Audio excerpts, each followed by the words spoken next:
नमस्कार दोस्तों, आप सभी का स्वागत है ज्ञान बूस्टर फॉर रैंकर्स के ऑफिशियल यूट्यूब चैनल में।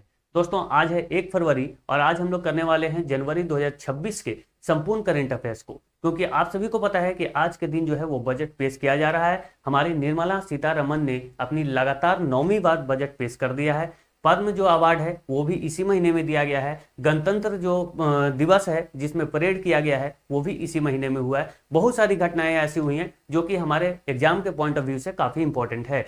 और मैं ये दावा कर सकता हूं कि आप यहाँ पे 40 से 45 मिनट आप मेरे साथ बने रहिए। किसी भी कॉम्पिटेटिव एग्जाम में अगर करंट अफेयर अगर पूछा गया है तो 2 से 3 सवाल किसी किसी एग्जाम में ज्यादा भी हो सकते हैं, वो इस सेशन से आपको मिलेगा। चलिए हम इस सेशन को शुरुआत करते हैं। तो हमारा जो पहला क्वेश्चन है आप लोगों के सामने, दोस्तों मैं एक रिक्वेस्ट करूंगा कि आपको पूरा जरूर देखना है। यहाँ पे सिर्फ आपको क्वेश्चंस नहीं मिलेंगे, इसके जो डिस्क्रिप्शंस होंगे वो काफी इंपॉर्टेंट होंगे। क्वेश्चन आपको कम देखने को मिलेगा, लेकिन जो डिस्क्रिप्शंस होंगे, जैसे कि यहाँ पे एक बजट से क्वेश्चन है, इसके बाद में बजट के बारे में सारी चीजें आपको बताता जाऊंगा। चलिए, भारत के लिए सबसे अधिक बार बजट किसने पेश किया है? Who has represented the budget for India the most number of times? तो इसका जो राइट आंसर है दोस्तों वो क्या होगा? सबसे अधिक बार पेश किया है मोरारजी देसाई। अगर आप सोच रहे हैं निर्मला सीतारमण, तो निर्मला सीतारमण जो है वो टोटल 9 बार, ये लगातार 9 बार ये बजट पेश की हैं, लेकिन मोरारजी देसाई टोटल 10 बार बजट पेश कर चुके हैं। स्वतंत्र भारत के प्रथम बार बजट जो किसने पेश किया था? तो आर के शनमुखम सेठी ने। तो स्वतंत्र भारत का जो पहला बजट था वो पेश किया था आर के शनमुखम सेठी। और कब पेश किया था? तो 26 नवंबर 1947 को। ठीक है, आगे बढ़ेंगे और हम बजट से कुछ इंपॉर्टेंट जो तथ्य हैं वो हम देख लेते हैं।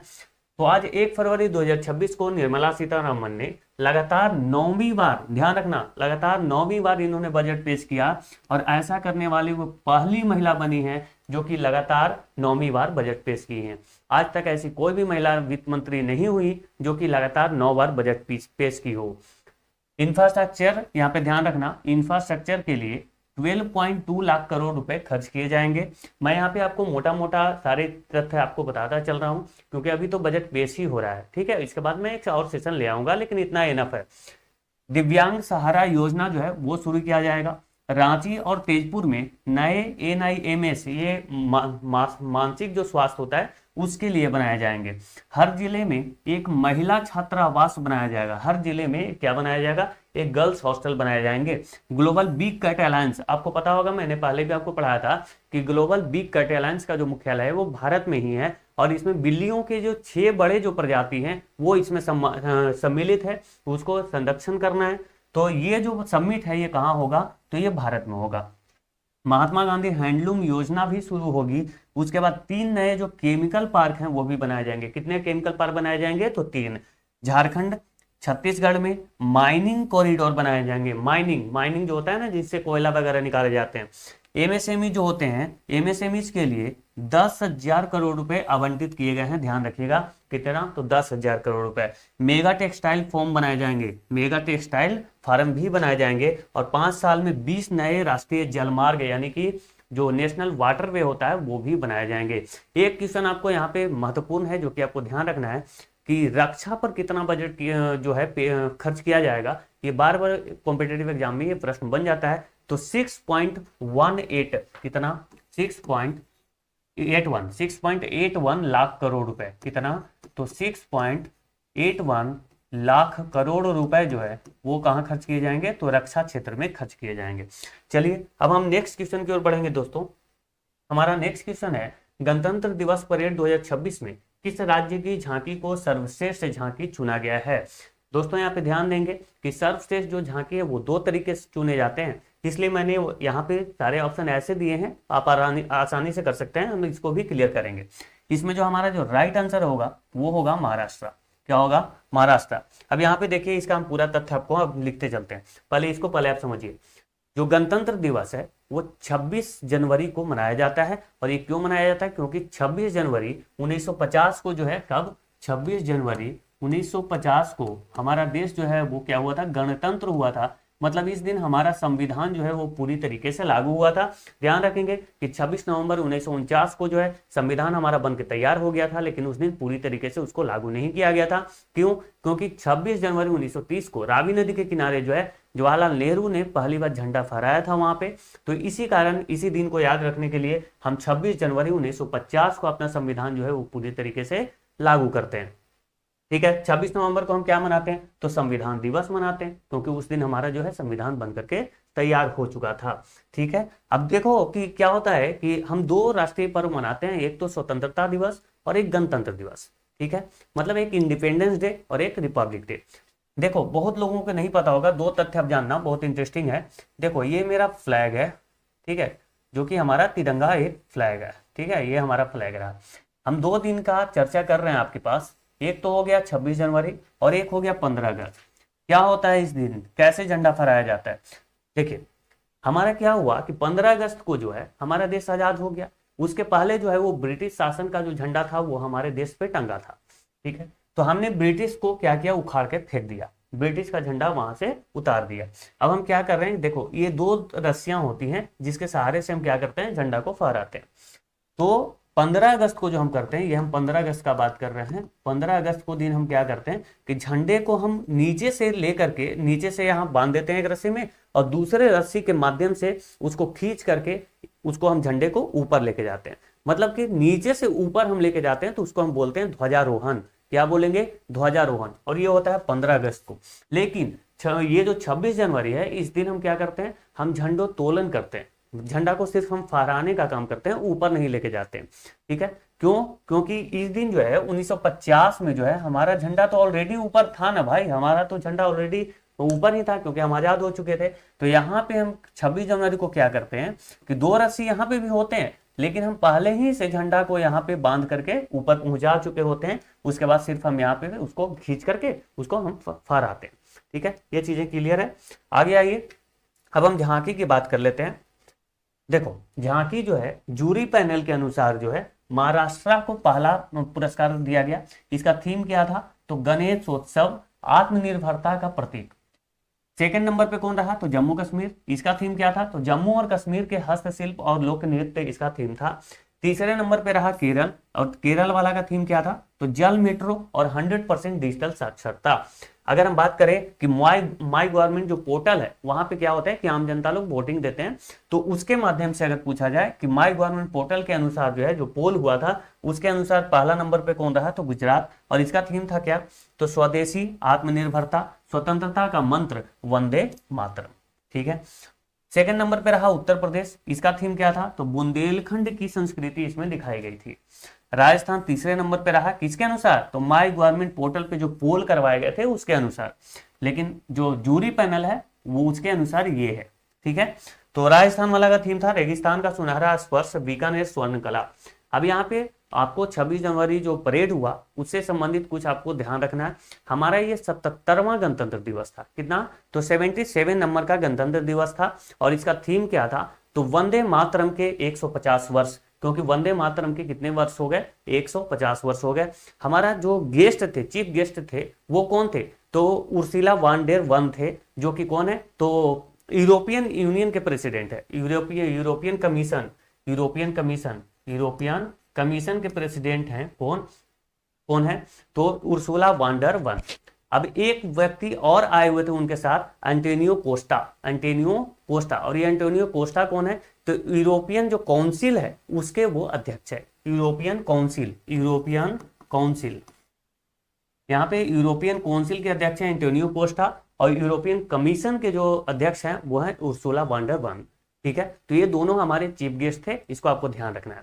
ठीक है, चलिए, हाँ एक क्वेश्चन और यहाँ पे बनता है कि जो परेड होता है ना 26 जनवरी को, वो कहाँ पे होता है, राजपथ पे होता है। हालांकि अब उसका नाम कर्तव्य पथ हो चुका है, लेकिन 1950 से ऐसा नहीं है। 1950 में जो 26 जनवरी 1950 को जो हमारा जो पहला जो गणतंत्र दिवस मनाया गया था, इसका परेड नहीं हुआ था यहाँ पे। ये तो हम 1955 से वहां पे कर रहे हैं। 1955 को में पहली बार जो है कर्तव्य पथ, जो अभी जो नाम है, पहले उसका नाम क्या था, तो राजपथ था ना, उसका नाम क्या था, उसका नाम, हाँ राजपथ। पहले उसका नाम राजपथ था, अब कर्तव्य पथ हो चुका है। तो वहां पे हम 1955 से परेड कर रहे हैं। लेकिन उसके पहले जो हमने 5 साल किए वो हमने कहाँ किए थे, तो इरविन इम्पी थिएटर में। इरविन इम्पी थिएटर एक नाम था, और ये क्वेश्चन भी पूछा जा चुका है कई एग्जाम में कि जो पहली बार हमारा जो गणतंत्र दिवस मनाया गया था 26 जनवरी 1950 को, वो कहाँ पे उसका परेड हुआ था, तो इरविन एम्फी थिएटर में हुआ था। ठीक है, और जिसका अब नाम क्या हो चुका है, तो major Dhyan Chand national stadium, stadium अब वो बन चुका है, मेजर ध्यानचंद नेशनल स्टेडियम अब बन चुका है। पहले वो इरविन एम्फी थिएटर था। 1955 के बाद हम राजपथ पर अपना परेड करते आ रहे हैं अभी तक, जिसका राजपथ का जो वर्तमान नाम है वो कर्तव्य पथ हो चुका है। ठीक है, चलिए आगे बढ़ते हैं। ये देखेंगे IMF यानी कि इंटरनेशनल मॉनिटरी फंड के अनुसार 2025-26 में भारत की अनुमानित आर्थिक विकास दर कितनी रही, तो इसका जो राइट आंसर है वो है 7.3%। 7.3% जो है इसका क्या है, तो अनुमानित आर्थिक विकास दर जो है IMF के अनुसार है ये। ठीक है, इसको बढ़ाया गया है IMF के द्वारा। अगला क्वेश्चन देखेंगे, जो भी यहाँ पे इंपॉर्टेंट क्वेश्चंस हैं हम वही कर रहे हैं, आलतू फालतू का एक भी क्वेश्चन आपको देखने को यहाँ पे नहीं मिलेगा। 31 जनवरी 2026 तक भारत में रामसर स्थलों की संख्या कितनी है। अब देखो कितना इंपॉर्टेंट है ये, और ये मात्र ये एक दिन दो दिन पहले का न्यूज है। रामसर स्थल जो है वो अब टोटल जो है वो कितना हो चुका है, तो 98 हो चुका है। आपको पता है कि रामसर जो है ना वो ईरान का एक शहर है, ईरान का एक शहर है। और हम 2 फरवरी, एक सेकंड दोस्तों, 2 फरवरी 1971, कब, 2 फरवरी 1971 को यहाँ पे एक पहली बार सम्मेलन हुआ था, आर्द्र भूमि के संरक्षण के लिए पहली बार सम्मेलन हुआ। कहाँ, ईरान में। ईरान में एक रामसर जगह का नाम है, उसमें वहां पे क्या हुआ कि 2 फरवरी 1971 को पहली बार एक बैठक होती है आर्द्र भूमि के संरक्षण के लिए। तो इसलिए हम 2 फरवरी को आर्द्र भूमि दिवस मनाते हैं, मतलब कि वेटलैंड दिवस भी मनाते हैं। चलिए इसका हम पूरा डिटेल्स देखते हैं कि कितने हो चुके हैं हमारे पास। देखो ये तो हमने कर लिया, आर्द्र भूमि दिवस जो है वो 2 फरवरी को मनाया जाता है। भारत इसमें 1982 में शामिल हुआ है। भारत जो है कब हुआ शामिल, तो 1982 में। रामसर सम्मेलन में शामिल होने वाला भारत का जो पहला आर्द्र भूमि स्थल है वो कौन था, चिल्का झील, ये उड़ीसा वाला है ना, चिल्का झील उड़ीसा वाला। और केवलादेव पक्षी अभयारण्य जो कि राजस्थान का है, इसको हम पक्षियों का स्वर्ग भी इसको बोलते हैं। तो ये दो जो हैं इसको पहली बार शामिल किया गया था, कब, 1981 में शामिल किया गया इन दोनों को, चिल्का झील और केवलादेव पक्षी अभयारण्य को। उसके बाद 1982 में भारत रामसर सम्मेलन में भाग लेता है। और वर्तमान में जो है भारत में कुल 98 रामसर स्थल हो चुके हैं। जो 98वां कौन है, तो अभी देखो 2 घोषणा किया गया। एक तो पटना पक्षी अभयारण्य, पटना से ये मत समझना कि ये पटना में, ये नाम इसका है, ठीक है। पटना पक्षी अभयारण्य ये है कहाँ पे, तो एटा में, और एटा है कहाँ, तो उत्तर प्रदेश में। ध्यान रखेंगे एक एक बात को। 97वां कौन है, तो ये छारी ढाण, ठीक है, ये कहाँ पे है, तो ये कच्छ में। कच्छ कहाँ है भाई, तो गुजरात में, जो कि हमारा भारत का जो है सबसे पश्चिमी बिंदु भी है कच्छ। तो ये दोनों जो है ये भाई हाल ही में इसको घोषणा हुआ है। इसके पहले 96 थे, और 96वां कौन था, तो सिलीसेट झील जो कि राजस्थान का है। 95वां कोपरा जलाशय छत्तीसगढ़ का। और उसके पहले जो है वो 3 बनाए गए हैं लगातार, जैसे कि हमने यहाँ पे 95 पढ़ा, 94, 93 और 92, वो बिहार से 3 स्थल जोड़े गए थे, ठीक है। आर्द्र भूमि के विवेकपूर्ण उपयोग के लिए रामसर पुरस्कार पाने वाले जो प्रथम भारतीय बने वो जय श्री वेंकटेशन बने, और ये पहले व्यक्ति हैं जिनको रामसर पुरस्कार से सम्मानित किया गया है। ध्यान रखेंगे। सुंदरवन वेटलैंड जो है वो भारत का सबसे बड़ा रामसर स्थल है, लेकिन अगर सबसे छोटा की बात करें तो ये रेणुका वेटलैंड है जो कि हिमाचल प्रदेश का है। अब मुझे लगता है कि रामसर स्थल से आपके क्वेश्चन एक भी नहीं छूटेंगे। आगे बढ़ते हैं दोस्तों। यहाँ पे देखिए वर्ल्ड इकोनॉमिक फोरम 2026 का क्रमांक क्या था। अभी मैं बता दूं कि वर्ल्ड इकोनॉमिक फोरम जो है उसकी बैठक हुई है, उसकी समिट हुई है, और ये कहाँ पे हुई है, दावोस में। कहाँ पे हुई है, दावोस। और ये दावोस है कहाँ, तो ये है स्विट्जरलैंड पे। कहाँ पे दोस्तों, स्विट्जरलैंड। स्विट्जरलैंड में एक दावोस जगह है जहाँ पे अभी वर्ल्ड इकोनॉमिक फोरम का 56वां बैठक हुआ है। कितना, 56 नंबर का। तो इसका राइट आंसर क्या होगा, 56वां। कुछ बैठक हम देख लेते हैं जिससे एक बार आपका रिवीजन हो जाए। तो 56वां जो वर्ल्ड इकोनॉमिक फोरम का जो बैठक है वो दावोस स्विट्जरलैंड में हुआ, हमने अभी इसको देखा। G7 का समिट का जो हुआ है कनाडा में हुआ है 2025 वाला। अभी तो 26 शुरू हुआ, अभी नहीं हुआ है, लेकिन अभी अगर एग्जाम में पूछा जाएगा तो यही पूछा जाएगा, क्योंकि करंट तो यही है, इसके बाद कुछ हुए ही नहीं है। G20 का जो समिट है वो साउथ अफ्रीका में हुआ है, और छठा जो बिम्स्टेक समिट है ये थाईलैंड में हुआ है। ध्यान रखेंगे। ब्रिक्स का समिट जो है वो ब्राजील में हुआ है। ब्रिक्स से आप एक चीज ध्यान रखना कि 2026 वाला है वो कौन करेगा इसका होस्टिंग, तो ये इंडिया में होना है। ब्रिक्स का सम्मेलन 2026 वाला कहाँ होगा, इंडिया में। आसियान का सम्मेलन जो है 2025 वाला मलेशिया में हुआ। कोप वाला दोनों आप याद रखो, COP 29 और 30 दोनों याद रखना है। 30 वाला 25 और 29 जो है 24 में हुआ था। 25 वाला जो है ब्राजील में हुआ है, बेलम शहर में, ब्राजील के बेलम शहर में, ध्यान रखेंगे। एससीओ संघाई कॉर्पोरेशन ऑर्गेनाइजेशन का जो समिट हुआ वो चाइना में हुआ, और नाटो का जो समिट हुआ है वो नीदरलैंड में हुआ है। Is it clear? तो इतना आपको 10 समिट आपको ध्यान रखना है, इससे ज्यादा नहीं आएंगे एग्जाम में, अगर आएगा तो आप बिल्कुल करोगे। जनवरी 2026 में भारत और किस संगठन के बीच फ्री ट्रेड एग्रीमेंट यानी एफटीए पर सहमति बनी? और इसका भी आप ध्यान रखना कि इसको जो नाम दिया जा रहा है अभी, इसका नाम क्या दिया जा रहा है? Mother of all deals, mother of all deals भी इसको कहा जा रहा है। ये हमने किसके साथ किया है? तो भारत और यूरोपियन यूनियन, भारत और यूरोपियन यूनियन के बीच जो है वो फ्री ट्रेड एग्रीमेंट अभी हुआ है, और ये काफी बड़ा एक एग्रीमेंट है, क्योंकि आपको पता है कि जो चाइना है वो लगभग जो यूरोप का मार्केट है वो कैप्चर करके बैठा हुआ है। अभी जो अमेरिका है अलग अलग तरीके का जो है वो क्या लगा रहा है? टैरिफ लगाते जा रहा है। इससे यूरोपियन यूनियन काफी परेशान हो चुका है, और वो भारत को एक अच्छा साझेदार बनाना चाह रहा है। भारत के जो है वो व्यापार इसमें बढ़ेगी, भारत और यूरोपियन यूनियन के बीच जो है वो व्यापार काफी ज्यादा बढ़ने की संभावना है। चलिए आगे बढ़ते हैं दोस्तों, यहाँ पे आइए। संपूर्ण अभियान 2.0 का मुख्य उद्देश्य क्या है?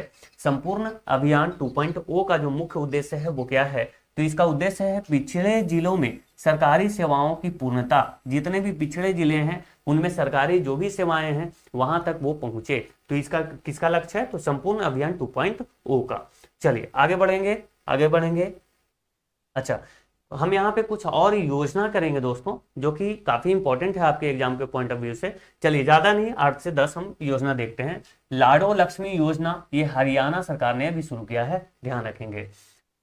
ये है मत्स्य शक्ति परियोजना। मत्स्य शक्ति परियोजना जो है वो केरल के तिरुवनंतपुरम में इसको लॉन्च किया गया है, केरल के तिरुवनंतपुरम में। माझे घर योजना जो है ये गोवा सरकार ने अभी शुरू किया है, और ये देखो ये क्या है? अरुणोदय 3.0,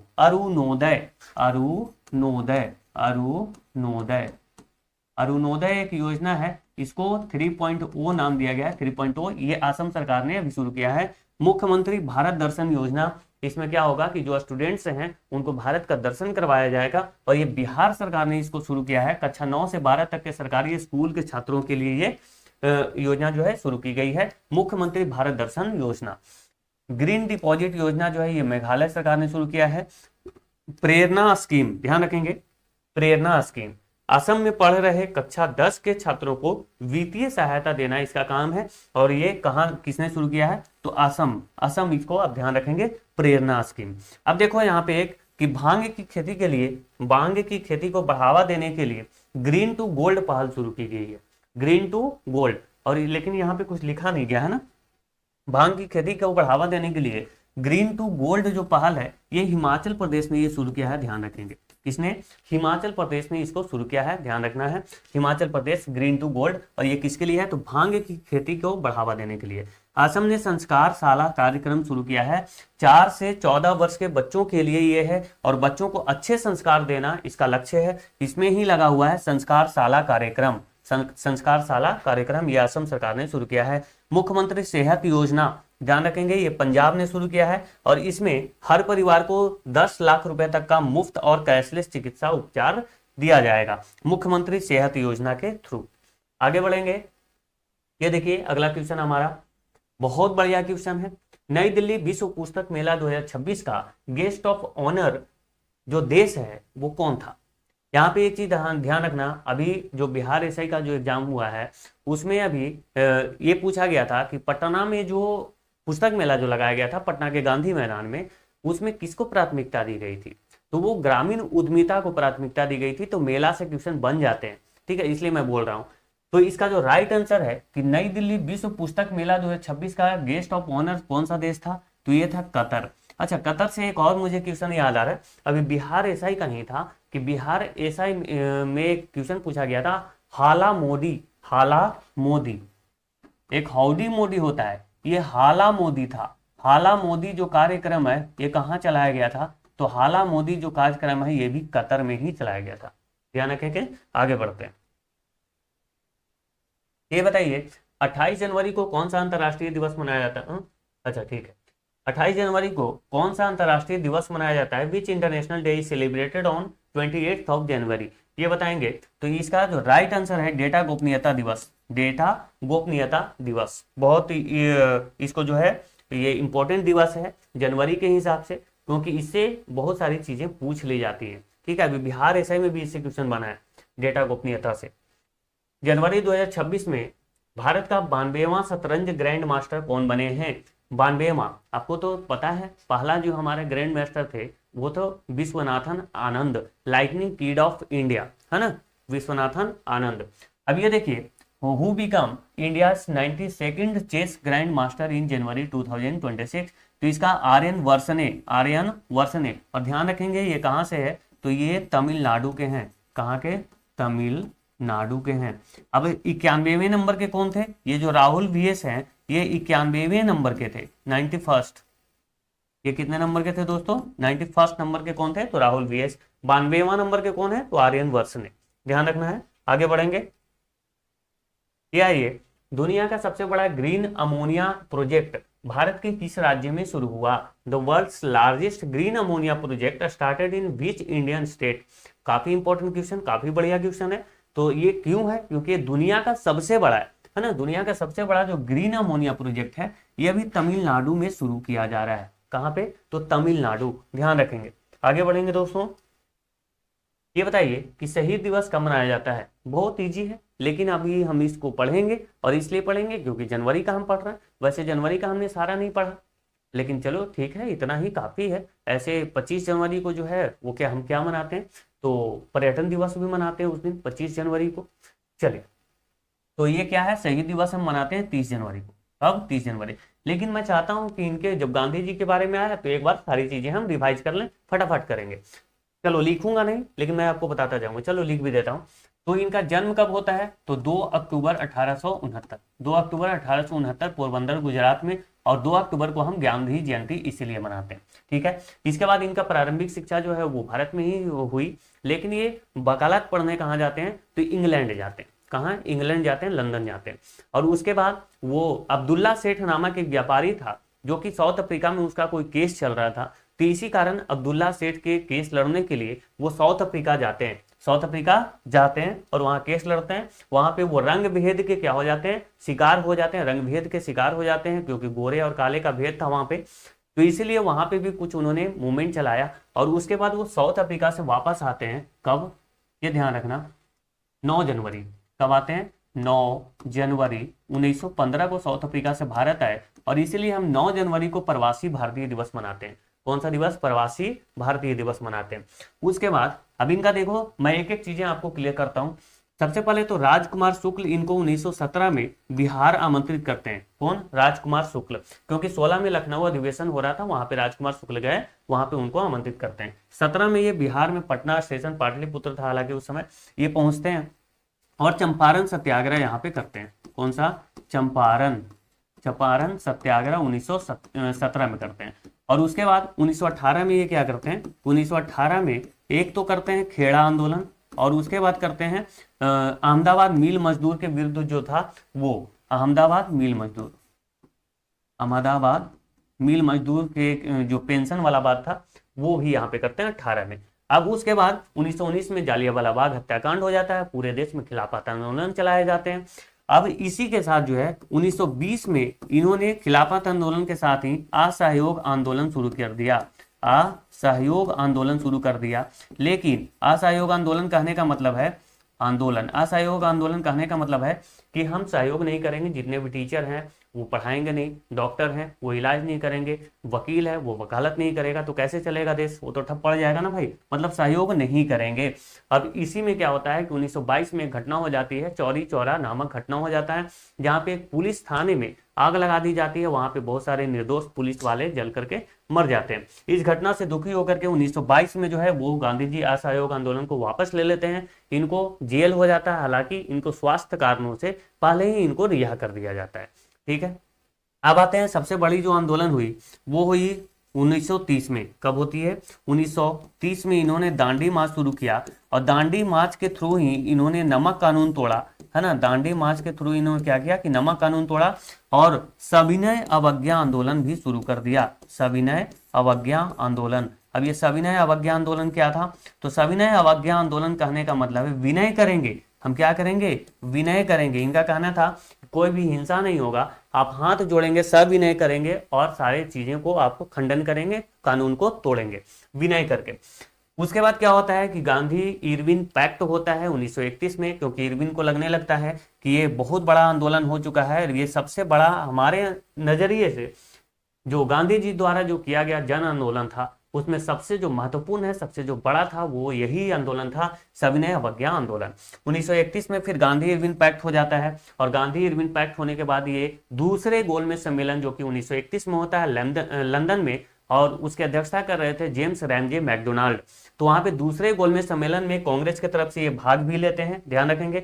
दूसरे गोलमेज सम्मेलन में, पहला गोलमेज सम्मेलन 1930 में हुआ था जिसमें कांग्रेस की तरफ से किसी ने भाग नहीं लिया। 31 में हुआ जिसमें कांग्रेस की तरफ से गांधी जी ने भाग लिया। 32 में भी तीसरा जो गोलमेज सम्मेलन हुआ उसमें भी कांग्रेस ने भाग नहीं लिया।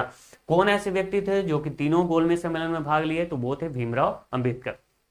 ठीक है, तो दूसरा गोलमेज सम्मेलन में भाग लेते हैं, हालांकि इनका बात जो है वहां पे नहीं मानी जाती है। निराश होकर के ये वापस लौटते हैं और पुनः फिर सविनय अवज्ञा आंदोलन शुरू करते हैं, लेकिन ये फिर उतना प्रभावशाली नहीं हो पाता है।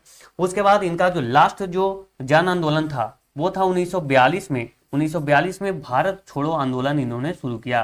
क्या? भारत छोड़ो आंदोलन। और इन्होंने यहाँ पे नारा भी दिया भारत छोड़ो का। ठीक है, तो भारत छोड़ो आंदोलन 1942 में शुरू किया इन्होंने।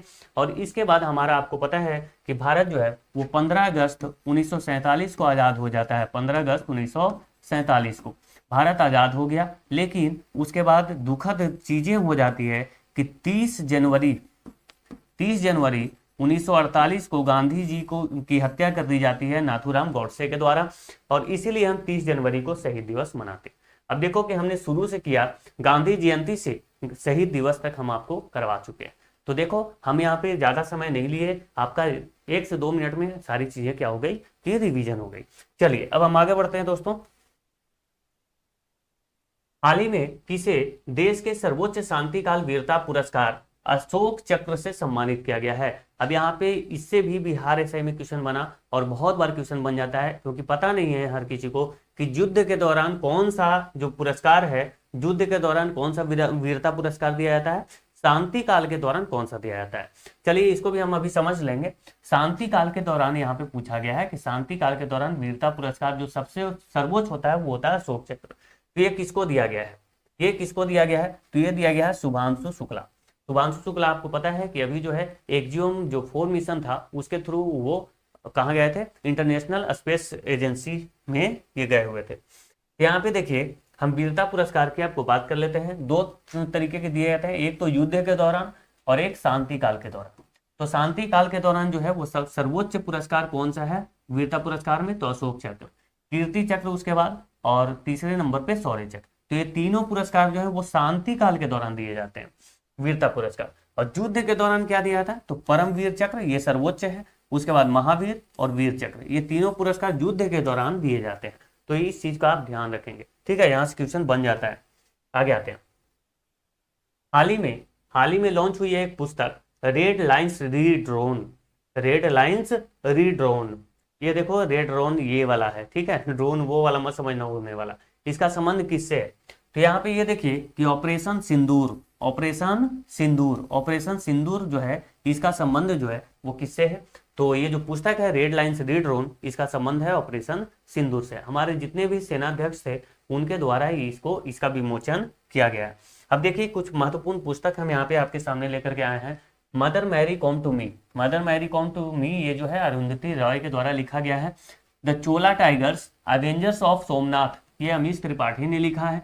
ऑपरेशन सिंदूर जो पुस्तक है ये retired lieutenant general KJS Dhillon ने लिखा है, ठीक है, ये ध्यान रखना। सॉरी, ऑपरेशन सिंदूर किसने लिखा? तो retired lieutenant general KJS Dhillon. Different but no less, ये लिखा है अनुपम खेर ने। दपान कश्मीर के संघर्ष की कहानी, ये लिखा है इप्सिता चक्रवर्ती ने।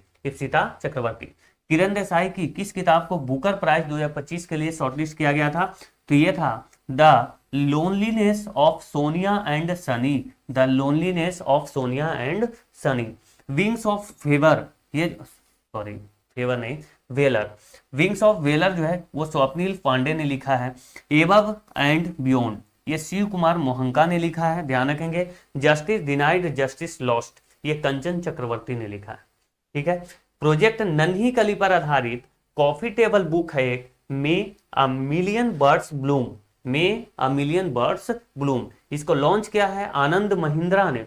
इसे तैयार किसने किया है? तो नित्या मनोज कुमार ने, ध्यान रखेंगे। ये प्रोजेक्ट नन्ही कली पर आधारित एक कॉफी टेबल बुक था जिसका नाम है मे अ मिलियन बर्ड्स ब्लूम। इसको लॉन्च किया है आनंद महिंद्रा ने, लेकिन इसको तैयार किया था नित्या मनोज कुमार ने, ठीक है। चलिए, एक पुस्तक का नाम आप मुझे कमेंट में जरूर बताना, जिससे मुझे पता चल पाए कि अभी तक आपने देखा है इस वीडियो को। इंटरनेशनल बुकर पुरस्कार पाने वाला जो है अभी एक कन्नड़ पुस्तक थी, उसका आप नाम बताना, ठीक है, कमेंट में जरूर लिखिएगा। आगे आइए। सॉरी, देखिए दोस्तों, अब हम यहाँ पे कुछ पुरस्कार कर लेते हैं। ट्यूशन तो नहीं बना पाए, लेकिन इसमें हम पुरस्कार आपको अभी थोड़ा सा देख लेते हैं। तो साइप्रस का सर्वोच्च नागरिक सम्मान है एक grand cross of order of Makarios 3, ये पीएम नरेंद्र मोदी को दिया गया है। कहाँ का? तो साइप्रस का। और ये बार बार ये क्वेश्चन पूछा गया है, ठीक है। विश्व खाद्य पुरस्कार 2025 जो है ये मारियांगेला हंगरिये, ये कहाँ के हैं? तो ये ब्राजील के हैं। इनको दिया गया है विश्व खाद्य पुरस्कार 2025। यूनेस्को प्रेस स्वतंत्रता पुरस्कार 2025 जो है ये किसको दिया गया है? तो अखबार ला प्रेस को, अखबार ला प्रेस को। और ये कहाँ का है? तो निकारागुआ का ये प्रेस है। विश्व कानून कांग्रेस सम्मान जो है भुवन रिभु को दिया गया है ना। ये पहले भारतीय वकील हैं जिनको ये पुरस्कार दिया गया है, विश्व कानून कांग्रेस पुरस्कार। फ्रांसीसी सम्मान 2025 जो है वो पायल कपाड़िया को दिया गया है। फ्रांसीसी सम्मान 2025 पायल कपाड़िया, ध्यान रखेंगे। लता दीनानाथ मंगेशकर पुरस्कार 2025 जो है वो कुमार मंगलम बिरला को दिया गया। पहली बार जो है इसको नरेंद्र मोदी को दिया गया था। कौन सा पुरस्कार? लता दीनानाथ मंगेशकर पुरस्कार। अभी जो है कुमार मंगलम बिरला को दिया गया। गुरुदेव कालीचरण ब्रह्मा पुरस्कार 2025 जो है ये डॉक्टर अच्युत सामंत को दिया गया है, ध्यान रखिएगा। वर्चिल सलित साहित्य पुरस्कार 2025 जो है पी शिवकामी को दिया गया है। और ये सारे पुरस्कार ऐसे हैं जो कि पूछ लिए जाते हैं, और हम लोग क्या पढ़ते हैं? तो साहित्य पुरस्कार पढ़ लेते हैं, बुकर पुरस्कार पढ़ लेते हैं, ज्ञानपीठ पुरस्कार पढ़ लेते हैं, और ये वाला पूछ लिया जाता है एग्जाम में, इसलिए मैंने इस तरीके का लेके आया। स्कॉच अवार्ड जो है ये पुलिस एवं सुरक्षा प्रणाली को दिया जाता है, स्कॉच अवार्ड, और ये यूपी पुलिस को दिया गया है, उत्तर प्रदेश पुलिस को। राष्ट्रीय समुद्री वरुण पुरस्कार 2025 जो है वो राजेश उन्नी को दिया गया है, ध्यान रखिएगा। ये समुद्री पुरस्कार है और ये राजेश उन्नी को दिया गया है। चलिए आगे बढ़ते हैं दोस्तों। हम यहाँ पे सबसे महत्वपूर्ण पुरस्कार जो कि पद्म पुरस्कार है, और इससे क्वेश्चन बनते हैं। अभी आपको पता है कि इसकी घोषणा जो है अभी ही किया गया है गणतंत्र दिवस के अवसर पर। देखिए, तो इसकी शुरुआत जो होती है पद्म पुरस्कार 1954 से होती है, और अभी टोटल 131 व्यक्तियों को दिया गया है, जिसमें 5 व्यक्ति को पद्म विभूषण दिया गया क्योंकि ये सर्वोच्च है। उसके बाद पद्म भूषण दिया गया 13 लोगों को, और पद्मश्री दिया गया 113 लोगों को। पद्मश्री में आपको रोहित शर्मा वगैरह बहुत सारे लोग आपको मिलेंगे, ठीक है। लेकिन हम यहाँ पे महत्वपूर्ण जो है ये 5 पुरस्कार और ये 13 पुरस्कार देखते हैं अभी किसको किसको दिया गया, क्योंकि 113 लोगों का नाम रखना, याद रखना काफी डिफिकल्ट है, तो हम जो याद रख सकते हैं उसको हम जल्दी से देख लेते हैं। देखिए क्या हो रहा है? मच्छर मच्छर मच्छर, चला जा भाई। हाँ सॉरी, ये मच्छर आ रहा है बार बार। चलिए इसको करिए। देखिए, हम पद्म विभूषण हम देख रहे हैं दोस्तों। पद्म विभूषण पहले 5 लोग आप देखो। सबसे पहले तो ये जो है धर्मेंद्र सिंह देओल है, जो कि सनी देओल के पिताजी थे, और ये इनको कला के क्षेत्र में जो है पद्म विभूषण पुरस्कार से सम्मानित किया गया है, और इनको मरणोपरांत दिया गया है क्योंकि अभी आपको पता है कि इनका देहांत हो चुका है। उसके बाद श्री वीएस अच्युतानंदन को दिया गया है, और इनको भी मरणोपरांत दिया गया है। और इनका क्षेत्र क्या था? तो सार्वजनिक मामले के क्षेत्र में इनको दिया गया। ये जो अभिनेता थे धर्मेंद्र सिंह देओल, इनको कला यानी कि आर्ट के क्षेत्र में दिया गया, इनको सार्वजनिक मामले के क्षेत्र में दिया गया, और ये केरल के थे, ठीक है। आगे आइए। जस्टिस केटी थॉमस, और ये भी केरल के थे, और इनका जो क्षेत्र है वो भी सार्वजनिक मामला है। चौथे जो व्यक्ति हैं वो कौन है? सुश्री एन राजम, और ये उत्तर प्रदेश के हैं, और इनका भी क्षेत्र क्या है? कला। ये वायलिन वादक हैं, सुश्री एन राजम वायलिन वादक हैं, ध्यान रखेंगे। श्री पी नारायणन, ये भी केरल के हैं। तो देख लीजिए केरल के कितने व्यक्ति हो गए? 3। कौन कौन? तो श्री वी एस अच्युतानंदन, और एक हो गए एन राजम, और एक हो गए पी नारायणन। ये तीनों जो है वो केरल से हैं, और इनका क्षेत्र जो है वो साहित्य और शिक्षा है। ठीक है, बाकी एक सेकेंड, केरल के ये नहीं है ना, ये नहीं है, सॉरी, ये जो है ये उत्तर प्रदेश के हैं। केरल के ये हैं केटी थॉमस, ये जस्टिस रहे थे। ठीक है, और इनको सार्वजनिक मामले के क्षेत्र में दिया गया। केरल के टोटल 3 व्यक्तियों को दिया गया। एक महाराष्ट्र से हैं, ये धर्मेंद्र सिंह देवल, और एक जो है उत्तर प्रदेश से हैं, सुश्री एन राजम। चलिए अब हम देख लेते हैं क्या, तो पद्म भूषण देख लेते हैं दोस्तों। ये देखो पद्म भूषण 13 लोगों को दिया गया है। यहाँ पे सारे के नाम है। अलका याग्निक, ये महाराष्ट्र के हैं, कला क्षेत्र में है, और ये पार्श्व गायिका हैं, इनको तो आप भली भांति जानते ही होंगे। श्री ममूती, ये भी केरल के हैं, क्षेत्र कला है, ये अभिनेता हैं। विजय अमृतराज, श्री उदय कोटक, शिबू सोरेन को भी दिया गया है, ये मरणोपरांत इनको मिला है। पीयूष पांडे को मिला है मरणोपरांत, ये महाराष्ट्र के थे, और कला के क्षेत्र में इनको दिया गया है। भगत सिंह कोश्यारी जो है ये उत्तराखंड के थे, और ये सार्वजनिक मामले के क्षेत्र में इनको दिया गया है, भगत सिंह कोश्यारी को। उसके बाद नौरी दत्तात्रेय को दिया गया है, ये यूएसए के हैं, और इनको चिकित्सा के क्षेत्र में दिया गया है, ऑन्कोलॉजी के लिए। ऑन्कोलॉजी, आप मुझे बताना कि ऑन्कोलॉजी जो है वो किसके अध्ययन को ऑन्कोलॉजी कहा जाता है, किस चीज का अध्ययन होता है इसमें, अब मुझे आप बताना। एक है के रामास्वामी पलानी स्वामी, ये भी तमिलनाडु के हैं, और इनको चिकित्सा के क्षेत्र में दिया गया है। फिर उसके बाद एस के एम माइलानंदन, ये कहाँ के हैं? तो तमिलनाडु के हैं, सार्वजनिक कार्य के लिए इनको दिया गया है। फिर उसके बाद सतावधानी आर गणेश, ये कर्नाटक के हैं, और कला के क्षेत्र में इनको दिया गया है। वीके मल्होत्रा मरणोपरांत इनको दिया गया है, दिल्ली के हैं, सार्वजनिक मामले के क्षेत्र में इनको मिला है क्या? तो पद्म भूषण पुरस्कार। वेलापल्ली नटेशन, और ये केरल के हैं, क्षेत्र इनका है सार्वजनिक मामले। तो आप समझ सकते हैं केरल के बहुत सारे लोगों को पद्म पुरस्कार से सम्मानित किया गया। 3 लोग तो वहीं पे हो गए, यहाँ पे भी आपको बहुत सारे लोग मिलेंगे जो कि केरल से संबंध रखते हैं, और इनको भी क्या मिला? पद्म भूषण पुरस्कार सम्मानित किया गया। चलिए 13 लोगों का आपको नाम ध्यान रखना है।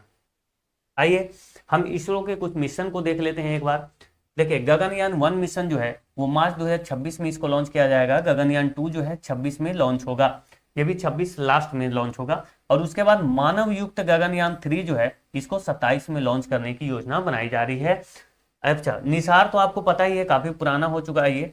निसार का मतलब है NASA ISRO synthetic aperture radar, और इसको जुलाई 2025 में इसको लॉन्च किया जा चुका है। शुक्रयान 2028 में लॉन्च होगा। मंगलयान 2 2030 में लॉन्च होगा। मंगलयान 2 जो है वो 2030 में। चंद्रयान 4 जो है ये 2028 में लॉन्च होगा। चंद्रयान 4 कब लॉन्च होगा? 2028 में। और भारतीय अंतरिक्ष स्टेशन बनाने का लक्ष्य कब है? तो 2028 से ये शुरू होगा, और ये 35 तक इसकी लक्ष्य की प्राप्ति कर ली जाएगी। चांद पर मानव को भेजने का लक्ष्य रखा गया है कब तक? तो 2040 तक हम भारत से मानव को चांद पर भेजेंगे। चलिए अब यहाँ पे कुछ हम नियुक्तियां देख लेते हैं दोस्तों, क्योंकि टाइम काफी ज्यादा हो रहा है मेरे पास। मैंने आपको बोला था कि मैं आपका 40 मिनट लगभग लूंगा, 40 से 45 मिनट, तो उससे ज्यादा मैं नहीं लूंगा। देखिए मुख्य सूचना आयुक्त अभी कौन है? ये अभी बिहार एसआई में भी आया हुआ था, राजकुमार गोयल। फिक्की के अध्यक्ष हैं अनंत गोयनका। फिक्की के अध्यक्ष कौन है? अनंत गोयनका, ध्यान रखेंगे। महालेखा नियंत्रक कौन है? तो टीसीए कल्याणी, और ये 29वें नंबर के हैं महालेखा नियंत्रक। पीएम मतलब प्रधानमंत्री के उपराष्ट्रीय सुरक्षा सलाहकार कौन बने हैं? तो अनीश दयाल सिंह। बीआईएस यानी कि भारतीय मानक ब्यूरो, इसके महानिदेशक बनाए गए हैं संजय गर्ग। उसके बाद एसोचैम के अध्यक्ष बनाए गए हैं निर्मल कुमार मिंडा। सीआईएसएफ के महानिदेशक बनाए गए हैं प्रवीर रंजन। ये क्या है? एफएसएसआई के सीईओ बनाए गए हैं रजीत पुन्हानी। कौन? तो रजीत पुन्हानी। अटल इनोवेशन मिशन के निदेशक बनाए गए हैं दीपक बागला को। राष्ट्रीय चिकित्सा आयोग के अध्यक्ष बने हैं अभिजीत सेठ। ठीक है।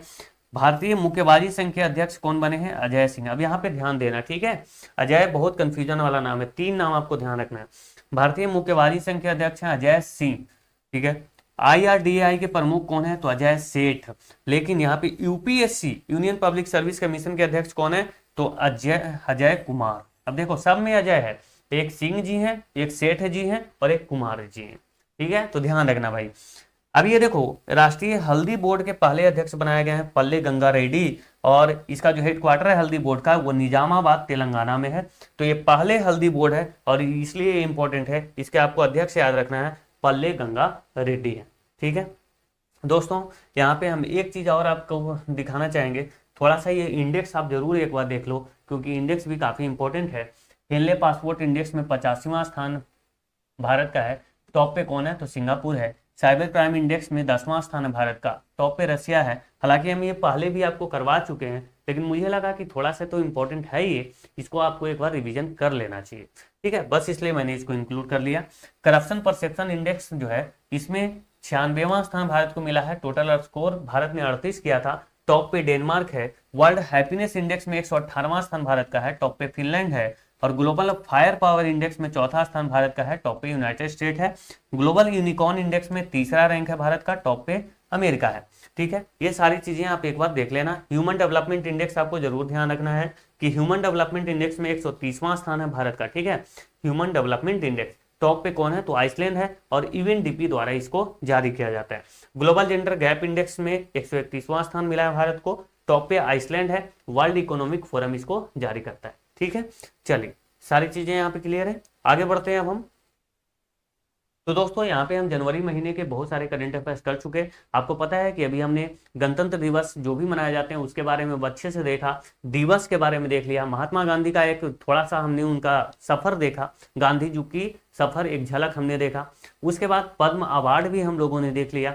बजट के कुछ हमने झलक देखे हैं जो कि हाईलाइटेड है। तो वो सारी चीजें हमने यहाँ पे कवर किए, कुछ समिट्स हमने कवर किए, रामसर साइट्स कवर किए। तो बहुत सारी चीजें हम काफी कम समय में कवर कर चुके हैं। उम्मीद है कि आपको ये सेशन जरूर पसंद आया होगा और आपने इससे थोड़ा सा तो नॉलेज लिया ही होगा। अगर आपको लगता है कि ये सेशन आपके लिए बेनिफिशियल है तो इस चैनल को सब्सक्राइब जरूर कर लेना और इस वीडियो को लाइक जरूर करना है। ठीक है, बाकी आप अपने दोस्तों के साथ भी इसको आप शेयर जरूर कीजिएगा। Thank you so much. जय हिंद दोस्तों।